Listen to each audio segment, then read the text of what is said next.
Toyota Commuter Deluxe ayaw umandar. Ano na naman kaya ang gihambi na balatian ito? Kung gusto mong magka-idea, tapusin lang ang video na ito. Tiyak na may matutunan ka na naman. Ayan, so chinik ko yung kahimtang dito at ini-start. Kita natin na nagre-redundo ng yung engine pero ayaw tumuloy yung andar. Patay, ayaw umandar. Tuda sagol, kwarta. Syempre, dito ay ginamitan na natin agad ng bulang kristal. So ayan, bali ito yung trouble code. Engine immobilizer. Kapag ganito yung trouble code ng inyong mga sasakyan, huwag na kayo magsayang pa ng oras. Huwag nyo nang galawin yung engine sapagkat wala sa engine yung problema.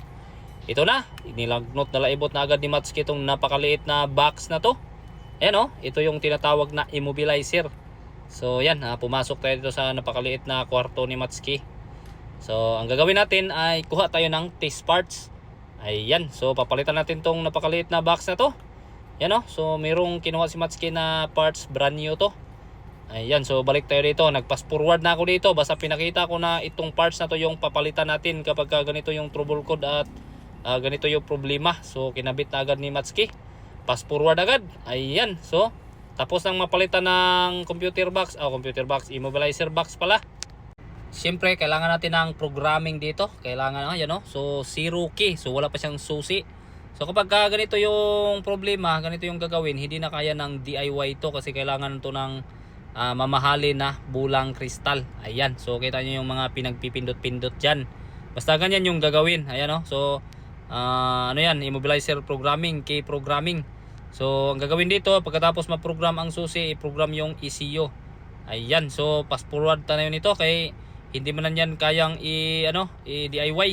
So red case tayo. Ayan, so meron ng dalawang susi. Kanina 0 siya, ngayon may dalawa na. Pasok! Andar na kani. Okay, start! Patay, ayaw. Patay. Ayaw ata. Okay, start!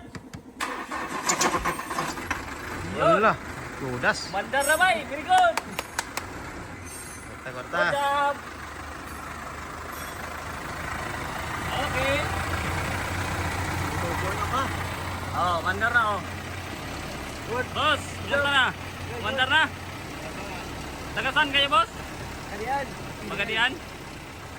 Yan Tara. Mandar na rin, natsambahan.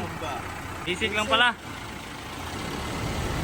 So, siyempre ay umandar na siya. Kaya dito tayo. Tingnan natin kung ano yung kahimtang dito sa dashboard. Ayan, so nakailaw yung sign ng pitaka. Pero importante, umandar na. Yan so naka-green na yung IMO natin. So ibig sabihin wala nang problema sa IMO. Pero yung engine ay meron siyang trouble code. So ginawa ko ay dinelete ko lang. Ayan so naglaho agad yung sign ng pitaka. Ibig sabihin ay malinis na. So wala tayong ibang pinalitan. Itong napakaliit lang na box na to. Ayan RPM na agad Matsuki. So pagkatapos nating mag-RPM, sarado na agad ang hood.